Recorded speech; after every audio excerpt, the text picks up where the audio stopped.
A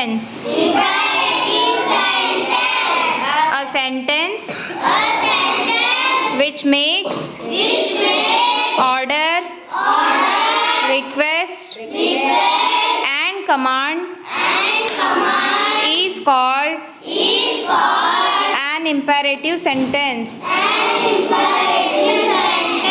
Examples: bring the file, come here, go there, do all the homework,